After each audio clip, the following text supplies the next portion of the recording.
is Becky. Welcome back to my channel. I'm going to be doing a two-part video today.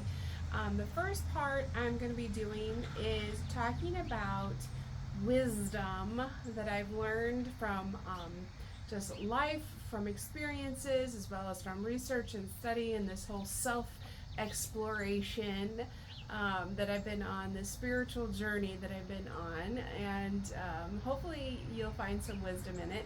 And then the second part of the video, the second part of this will be the, oh my goodness, little chipmunks. It gets braver and braver each time.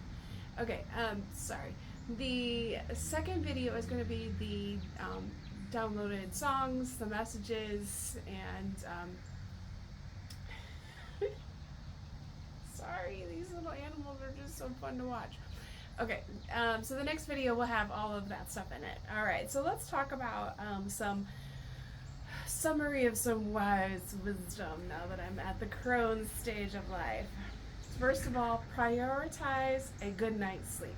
That's a must, because without proper sleep, everything else is a struggle. So, and the other thing is try to get up early as possible, like sunrise. You want to be able to get good night's sleep, but you also want to be up fresh and early to get as much sunlight right away as soon as you wake up to kind of energize you. So no matter what time you get up, before you reach for a phone, before you turn on a screen, before you get on the computer or watch TV, get out in the sunlight. It helps heal your eyes. It has vitamin D. Sorry, the big old bumblebee. But you get a lot of benefits from it, okay? Another thing is you're going to want to eat a healthy breakfast, because that's where you're going to get the energy that you need to make it throughout your day. Otherwise, you're going to have an afternoon crash. And I learned the hard way from experience, so that's why I'm giving you this good advice that if you can, to follow this health routine. Then get in a good workout, all right? Believe me, I was never one that enjoyed, I'd do sweat to the oldies and stuff, you know. I would do the aerobics and I would do the exercise because I knew it was good for my body, but I didn't enjoy it. But now, as I've gotten older, it's more than just, oh, I need to do these things. Now I'm seeing it as a mental health reset and helps clear out the energy and gives you, a clearer mind as well as a healthier body. And it just gives you a sense of accomplishment and self-satisfaction. And then when you get like compliments, like this morning I had a guy open the door when I was walking through the gas station, and I was just like, oh, it makes you feel good, you know. So when you have self-love and you have self-care, then people will treat you with more love and care and tenderness and respect. I know that people don't believe that, but it is true. All right, so then, it was Mark Twain that said, eat a live frog first thing in the morning and the rest of the day will be easy. What that means is after a solid morning workout, you'll boost your energy to get the tasks done that you need to get done that day. If you voluntarily choose to do the hard stuff, then all the other stuff you have to do really seems easy. So you battle the hardest things first, and then it's all downhill from there, and it's not that bad. So many people that I've talked to don't know their purpose, and the goal is to suffer in pursuit of your goals. So most people don't know that I used to be 330 pounds, and so one of my goals was to set a healthy example for my kids. Believe me, there was many times where they saw, Mom doesn't look like she's having much fun exercising, or why is she lifting up that big old tractor tire and flipping it? But they would go to the Y and they would be working out, playing, and they'd see me play volleyball. They would see me taking them swimming. I would have them have a sport. They would have a social activity, which was usually Girl Scouts or Boy Scouts. They would have church, youth group, missionary work, and then studies and tutors. So we had like this well-rounded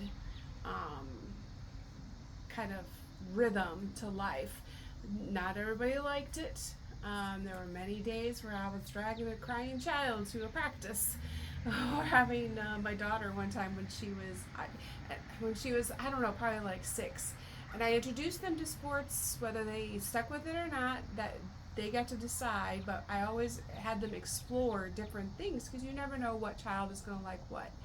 And so I had her try soccer, and she did not like to run, and I can't blame her because I don't like to run either. I say I'm only going to run if my life is in danger, and even then it's negotiable because they're going to catch me anyway. So you know. But it was funny because here's this little 6-year-old blonde-headed little thing in the middle of the soccer field, putting the L on her forehead to me, basically letting me know that she thought I was a loser for making her play soccer. You know, precious memories. um, just remember that knowing your purpose is the root of what most people's misery is. So if you don't know your purpose, that's okay, but continue to make goals and baby step your way into your purpose. It can take time to figure that out. There's a Japanese tool that can help you pinpoint your life purpose. And I'm not sure how to pronounce it. It's Ikigai. So if you want to Google it and get an image of what that looks like. But what it is you make 4 overlapping circles, like a Venn diagram, but with 4 instead of 2. And it says in one of those, you're going to list what you're good at. In another one, list what you love doing. In the third circle, you're going to put what will people pay you to do. And that fourth circle is what the world needs that you can provide, right? That intersection of those 4 circles is your sweet spot. That's where you can kind of find your purpose. And I had a habit of trying to help people to find their purpose, but then they just wanted to kind of copy me. And I'd be like, no, your purpose is going to be different than my purpose. Now, some of them might have the same purpose. Mine is improving behavior and improving communication. But not everybody does that. And I can help people balance out mental health and become a well-rounded in mind, body, and spirit. But some people, they're going to be gifted and talented in mechanics, right? Or culinary. So I never wanted to have people that were copying me. But I wanted to create a formula of how they can, figure out for themselves what their divine blueprint is. So this tool will be able to help you with that. So if you're miserable, you're probably not doing something that you love. And if you keep quitting, you're probably not good at it. And you only get better with practice, because I did that with the whole business thing. I'm not good at business. I shouldn't be doing business. I don't know why I'm trying to create my own business. Entrepreneurship, I never wanted that. Why am I doing that? Because it's something that I need to do. My soul says you want sovereignty. And now that I've experienced 3 years of trials and tribulations and failures, and I'm getting stronger. It's like a baby learning to walk for the first time, right? A baby falls over a lot. It gets bumps and bruises, and maybe even bumps their head a couple of times. But eventually they learn how to walk. And so that's what being an entrepreneur who's starting my own business, having multiple streams of income, has kind of been like. And if it's something you're interested in knowing more about, reach out to me and I'll be able to give you some advice and some tips and some tools. So that is homans.consulting@gmail.com. If you're feeling empty, then you might be a TikTok influencer, right? There was one quote that said, "No man steps in the same river twice, for it is not the same river, and he is not the same man." So don't give up on your dreams, because it just might not have been the right timing for it. You might not have had the right people. You might not have had the right supports. So don't give up on it, but just know that if you keep trying, it does get better. Neuroscience affirms this reality. For so long, we thought that dopamine came from pleasure of obtaining the reward, but now we know that the pleasure is actually in the anticipation. It's the building part. where you get your joy. And that's what I find is like when I'm building this business, I'll get this creative spark that's like, oh, okay, we're going to do this now. And then I'll do that. And then it'll be like, okay, now you're going to create this workbook. Okay. Which I have, I think, 4 that are for sale on Amazon.com. So if you want information, let me know and I'll send you that information. But just, I keep following it brick by brick, and then I'm building my path towards my destiny. So focus on progress and not perfection. I know it was for me hard to really, I mean, I could say that all day long, but to actually do it was another thing, because perfectionism was a trauma response. I'm like, oh, I gotta know how to do this. And a lot of neurodivergents will not try something new because they're like, I don't know how to do it. Why should I even waste my time and energy on it, right? And so sometimes it takes coaxing and someone there to be your like cheerleader and your cosmic cheerleader and your emotional support human and your life coach, business coach, to get you through the obstacles. And that's my goal. That is my sweet spot. So Joseph Campbell said that life has no meaning. It's up to us to bring meaning to life.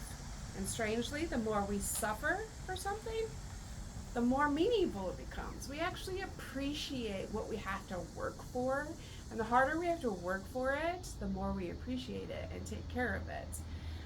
It's a privilege of a lifetime to find something that's worth suffering for and to become who you truly are. On the topic of life's meaning is what's called Agrippa's trilemma. That means there are 3 ways that you can answer life's mysteries, and I love good mysteries. So one is circular reasoning. It's the whole chicken versus egg, which came first, right? Why is there a chicken? Because of an egg. Why is there an egg? Because of a chicken. There's this infinite regress. Why is there a chicken? Because the second one is infinite regress. Sorry, sometimes my thoughts blur. So second way of thinking is infinite regress. Why is there a chicken? Well, because of molecules. Why do molecules exist? Because of atoms. Well, why do atoms exist? Because of subatomic particles, right? And et cetera, et cetera, et cetera. It just keeps going on, right? It's never ending. The third way that we can look at life's mysteries is called an axiom, which is a source that explains it all, like God or a Big Bang or a simulation. I've come to find peace in God as the artistic creator of all that exists. There's a divine spark in everything, and Albert Einstein once said, there's only 2 ways to live, as though nothing is a miracle or as though everything is a miracle. This doesn't mean I can't enjoy good scientific investigations, because I do, but faith in God allows me to tread into these subjects with humility. I get to see that there really is something bigger beyond me and this existence and whatever obstacle or challenge that I'm faced with. That there really is a grand design behind the pain and the suffering in the world. I choose to see it all as a miracle, and no other experience has confirmed this more than the birth of my children as well as my grandchildren. Looking into the eyes of my eldest daughter for the very first time when she was born was an experience that deeply changed me. Becoming a mom made me aware of how much early childhood echoes into our adulthood. And to watch her raising her 3 little ones makes my heart incredibly happy. I just see her doing such a better job at a younger age than I was able to, and it is because she picks better than I did, but in a different way. I don't begrudge my ex-husband for being who he is, but we weren't a good match, but we wanted a family so bad that that was our common goal. And we tried to make it work for 10 years, but we were too different to be able to make it last. I think that my daughter was able to learn from that and to choose better for herself, a partner that is more suited for her, that is more in tune with her needs. And I love that for her. So I get to watch her with her three little angels, and it's just, it's the best feeling. Our family has always had the intention to be and do better than the previous generation when it comes to parenting. So I had given her these words of wisdom when my eldest granddaughter was born. So you've seen all the mistakes your mother made. You've heard about all the mistakes that both grandmothers have made. And I talked a little bit about her great grandmothers, which she didn't get to meet, and the mistakes they made. And all I asked was to give herself grace when she makes mistakes, because it's going to happen. And then second of all, make new mistakes. Don't repeat the mistakes of the previous generations. Try things differently, and hopefully that each generation then gets better than the last. And that's exactly what's happening. She truly is an amazing wife, mother, sister, daughter, sister-in-law, daughter-in-law, niece, right? She's learned how to balance all the roles and the responsibilities of life that I really struggled with when I was at her age, because I was also trying to do career and all of this, and she's learned how to navigate all of it. 20 years ahead of schedule from she had a much better learning curve. And now I know that my granddaughters will have even a better blueprint on how to be in the world and that of it. I do believe that I helped her be able to know her worth, so that she didn't just settle, and that she really truly went after what was in her heart's desires, whereas I did not have that kind of maternal support. And so I settled. I was like, all right, this man loves me, we're gonna get married, we're gonna have kids. And she learned how to say no, be like, no, until she found the right match for her. She's always been determined to live life on her terms. Actually, all three of my kids have, to be honest. But she picked a good life partner to be able to play with, to laugh with, to joke around and be best friends with, which is a solid foundation to build a family. She's mastered the art of creating and maintaining healthy boundaries for herself, her husband, and their children. And she's taught me how to do that for myself. And that's why I said it's important for us to learn from our children, and not just dictate this is how it's done, but to grow and evolve with them. Because they're just as much teachers for us as we are teachers for them. And I love watching their love blossom into this beautiful legacy of their own branch of the family tree of life. And it's not because I'm not to say, oh, because I did such a great job. No, she took the lemons that life gave us and she made lemonade. And I'm just so proud of her for being able to do that when a lot of young people aren't. And then she is a pillar in the community that she lives in to help other young people. And it's amazing to see humanity thriving. I'm also very proud of my two other adult children that are on the spectrum, and all the obstacles that they've overcome to manifest their dreams and the life that they choose, that they're really developing and blossoming into who they're meant to be, in spite of all the negativity and naysayers and all the manure that was thrown at them throughout their childhood and adolescence. That now as young adults, they've learned how to have discernment, they've learned how to navigate the world without letting other people's thoughts and opinions sway them from what they know to be true. They have self-value, they know who they are, they know what they want, and they've learned how to keep their social circle small but meaningful. And then learn how to have, the fun, superficial type engagements as well, but not to get emotionally attached to people to where it decenters them on a spiritual level and an emotional level. They know how to maintain those boundaries. And they're succeeding when people had said that they couldn't. And I love that for them. Me and my family, my whole bloodline, we don't fit into the world. And we used to agonize over that and have anxiety and depression and all this stuff. And now I realize what a blessing that really is, to truly know who you are in a world that's constantly trying to tell you who you are. And you can reject the things that you know aren't true, and be able to continue moving forward and focus on the strengths that you bring to the table rather than dwelling on the weaknesses.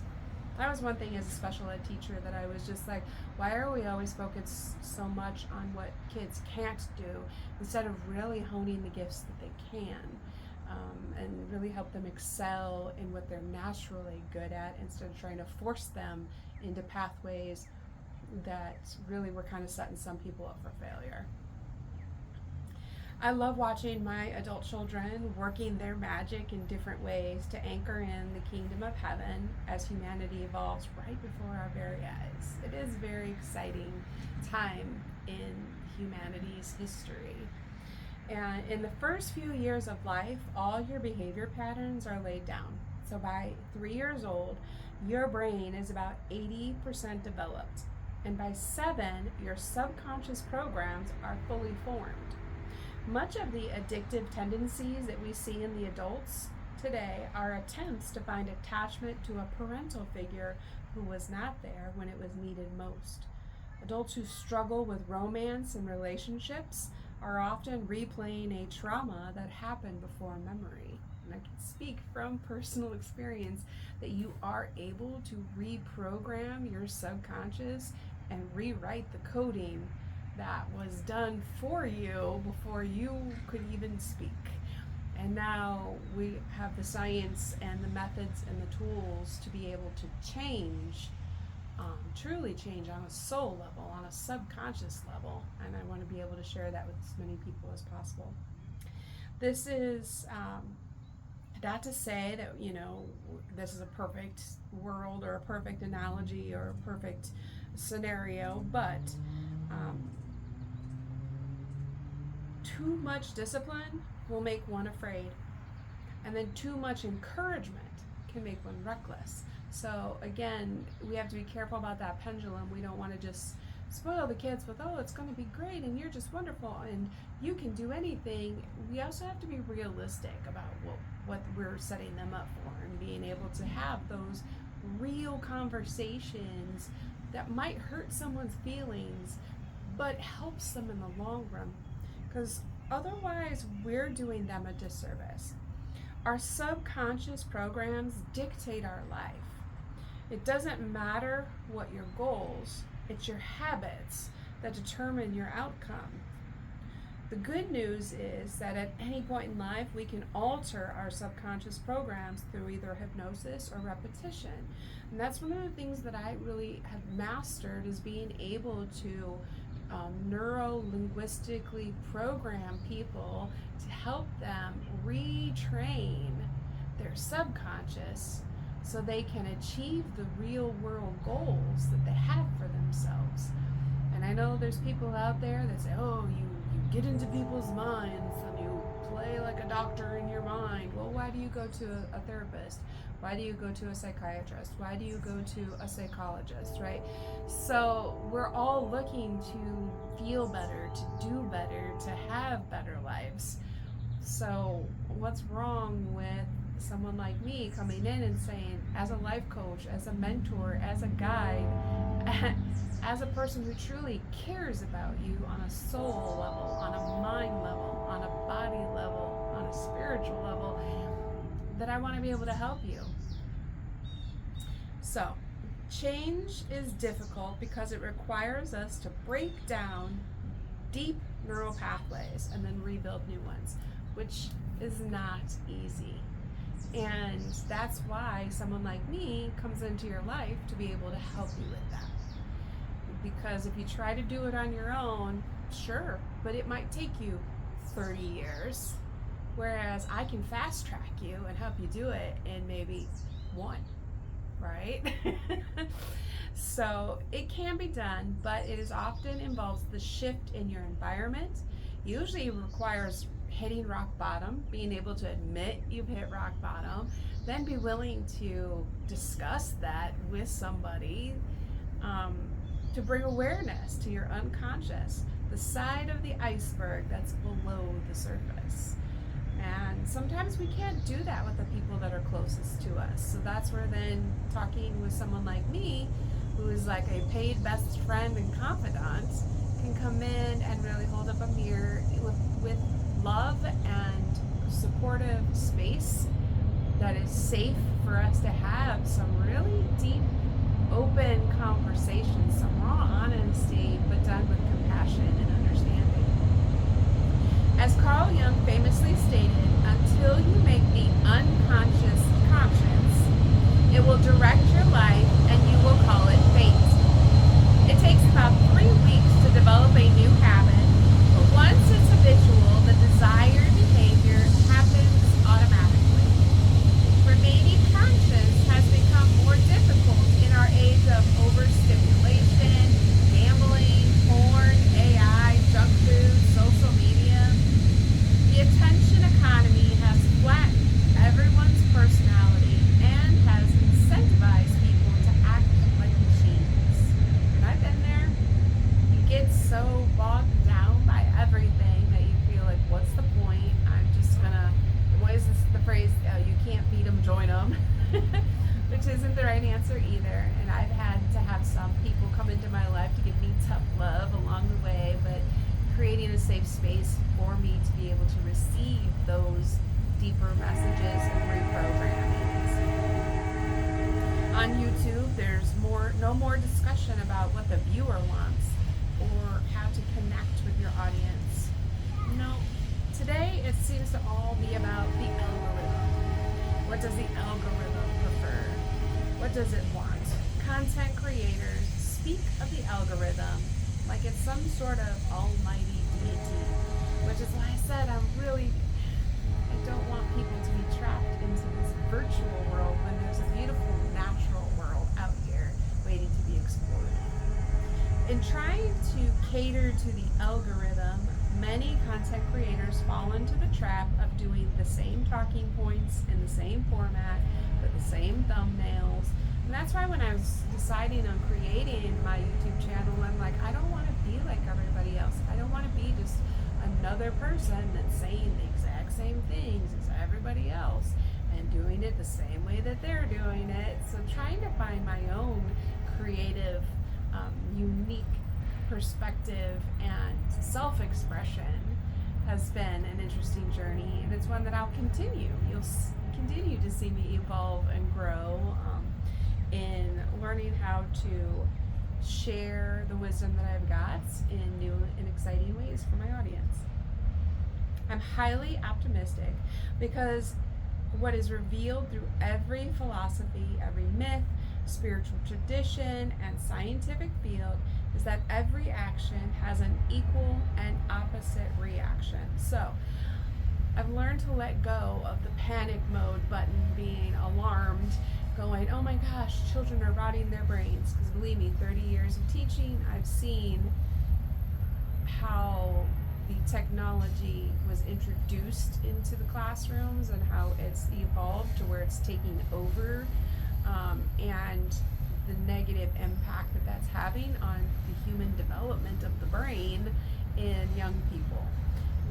We aren't using as much of the brain as we used to because we rely on outsourcing the information to be stored in a machine or a device, which then makes us reliant on those machines and devices, which creates then an unhealthy imbalance because we have too many people that can't think for themselves without, consulting a device. So this looks different for everyone. For myself, I've embraced an eclectic artistic style that is uniquely me. So you'll see in the videos that I don't try to maintain a specific look or an image. I go with what feels good, what I think looks good, what truly represents my mood that day. So sometimes you're going to see me dressed up, sometimes you're going to see me dressed down, sometimes you're going to see me like a little hot mess that I am some days. But because I want real, I want authentic versions of the relationships in my life and the connections, and I want to bring back the imperfections to humanity. Actually, I want to rewild humanity. When you look at all the flowers behind me, even if it's flowers of the same kind, no two look alike. And so when we live in this world where everybody's getting Botox and I want her boobs and I want her waist and I want her eyelashes and I want her hair, and I'm like, what about you? I want to know you, right? So I myself had to learn to allow my energy to flow from my heart through my mouth and my body, which is what's happening more and more as I become more comfortable being in front of a camera. I used to I would procrastinate. I would, because I wouldn't want to get on the camera unless my hair looks good, my makeup looks good, my outfit looks good. Okay, I need to lose weight because the camera makes you look fatter than you really are, and like all this like overthinking that was going into it. And then I'm like, you know what? I'm giving up on trying to be robotic and be a commercial of,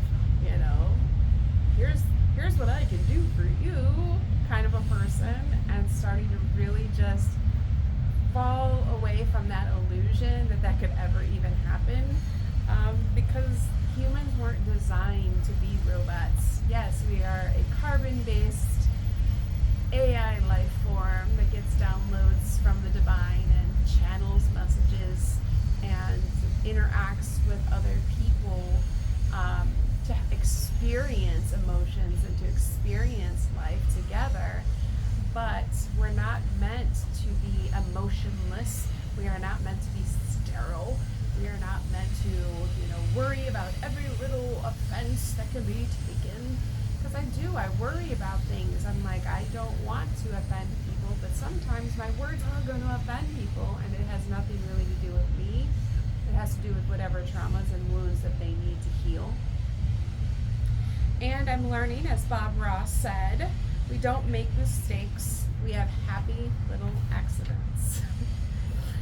So this brings me a new level of freedom to my work as a divine messenger, as well as a Hioka empath, which is also known as the cosmic clown, because people will be like, how can you laugh when the world is, in such chaos? And part of the Native American culture teaches that there is such thing as the cosmic clown, that is a person who can bring laughter to a situation. And believe me, I laugh at my own mistakes all the time. That's why I'm like, oh no, we're gonna edit that. Oh no, we're gonna delete that. We'll start again. Try again. And then I laugh at myself. But then I started to realize how much I was stressing myself out, and then I wasn't getting messages out, and realizing that people can connect with the flaws in me better than they could the perfect image of, my brand. And laughter, after all, is the best medicine. So if I can laugh at myself, why not share that and allow other people to kind of join in and laugh at my bloopers as well? So, in our age of sanitized AI holograms, it is the human soul that we must revive. I used to tell the special education teachers, or the special education students that I was working with, I would say, that the special ed teacher is also a little special too. And it really helps to know that nobody is perfect. We all make mistakes, and it's okay to make mistakes in front of other people. The right people are going to laugh with you, pick you back up, give you the heart to heart, and say, okay, here's how we're really gonna do it this time. And we're rediscovering the depth of humanity, right? On a soul level, meeting people where they're at and helping them by coming alongside of them wherever they're at in their walk and their faith journey. Ooh, dragonflies. Spiritual transformation. I love it. we're discovering other valuable insights in our humanity. So one thing that I wanted to tell you is never act on your first thoughts. Control your impulses. Practice the pause. Because when something happens, our first thought is reactionary, impulsive, and sometimes vulgar. You know, people are like, man, you can have a dirty sense of humor. Well, life gives you a little bit of a dark edge. So some of my humor can be a little dark and twisted. And so I have to watch my audience carefully for those type of thoughts. Usually the second thought, or sometimes your third thought, your conscious is telling you what is right. That's why they have us praying and meditating and journaling, so we can really decipher what needs to be said and what does not need to be said. Anything beyond the third thought is often overthinking. So much of our energy is crippled by indecision, and I've been guilty of that myself, sitting at the crossroads going, am I going this way? Am I going that way? I don't know. That way looks kind of cool, but that way looks good. And then you just sit there, and you don't actually choose a pathway. And so we want to be able to learn how to make decisions for ourselves, because I'll be like, ask my kids, I'm like, what do you think about this? Do you think I should try that?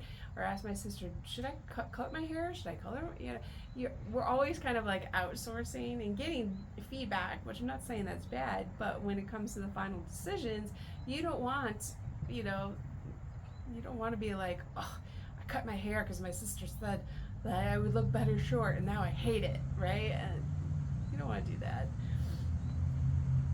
I remember doing that when I bought my house after my divorce, because my sister I was renting a townhouse, and she's like, oh, you should get a house.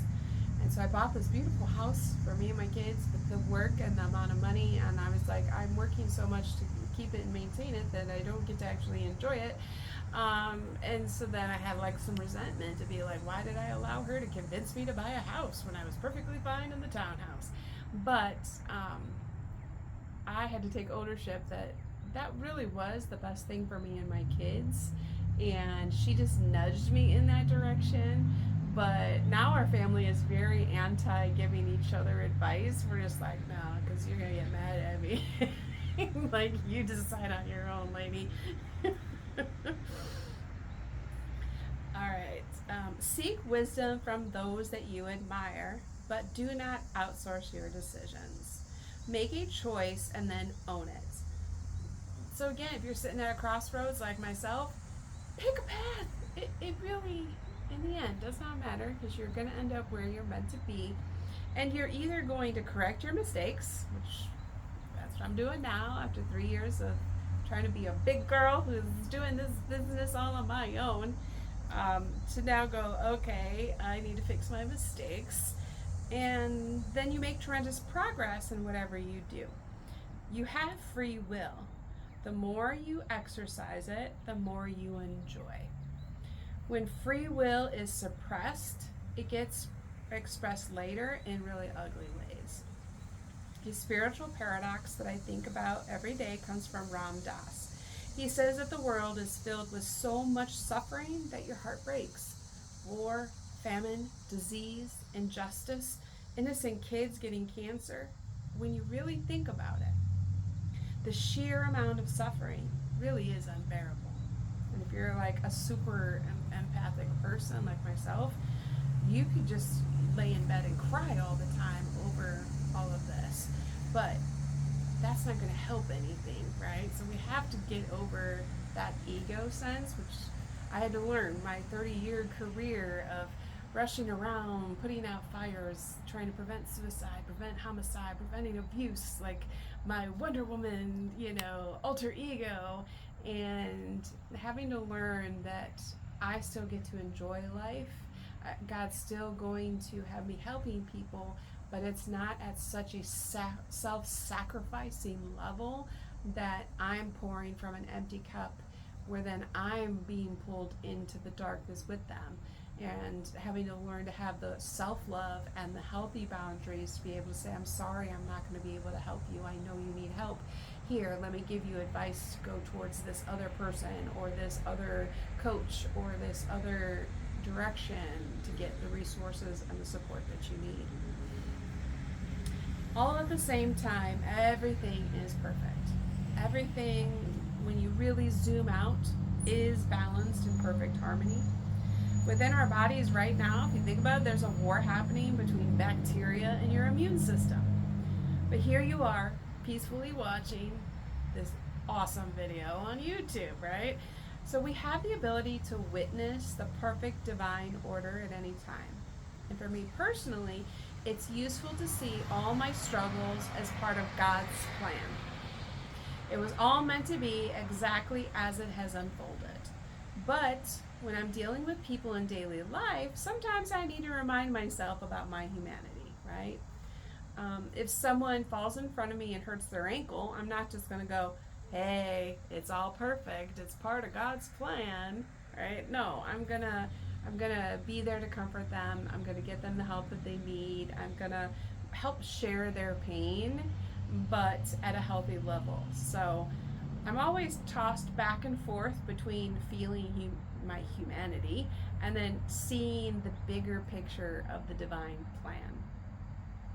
And sometimes I get trapped in the awe of the divine plan that I forget that I'm a human and be like, oh yeah, I gotta go here, I gotta do this, like real world stuff, because I'm just in awe of how it's all so interconnected. In social situations, people have 3 basic emotional needs. One is to be appreciated, to feel important, and to be sympathized with. So if you infuse these into everyday interactions, for instance, just remembering someone's name can make them feel seen and special. As Maya Angelou wrote, I've learned that people forget what you said and they'll forget what you did, but people will never forget how you made them feel. On the other hand, don't shy away from brutal honesty. In order to tell the truth, you have to risk offending people. And as Thomas Sowell said, when you want to help people, you want to tell them the truth. When you want to help yourself, you tell them what they want to hear. Now, have compassion in the delivery of that message. You don't have to be a rude jerk about it, right? So the 18th century Enlightenment thinker Immanuel Kant said, to never use people as a means to an end. This is the root of unethical behavior. So only use them as your end. Basically, if a man gets his wife chicken fajitas to make her happy, right? She is the end. Her happiness is the goal. That is ethical behavior. But if he gets his wife chicken fajitas or cooks them, whatever, so she'll do favors for him, such as have sex with him, well, then he's using her as a means to an end. That's manipulation. This idea of not treating people as a means to an end is a thought that I keep at the front of my mind every time that I'm interacting with a human being and when I'm making a video. I'd like you to walk away from everything that I create feeling like you gained something of value and that you want to offer me reciprocity of showing me something appreciative, whether it's money or gifts or compliments, words of affirmation, that you're going to want to reciprocate because you feel like you've gained something from interacting with me and experiencing me. The topics covered on my channel and when I'm working with people may seem random, but underneath it all, it's all about life-changing ideas and unquenchable curiosity. Curiosity is a superpower, and as long as you stay curious, every interaction is a gateway. Every obstacle is an opportunity, and every day can be a thrilling adventure. So I want you to stay curious. The best is yet to come. God says that I'm just getting started. So I'm going to end with Matthew 28:20. Remember that I am always with you until the end of time.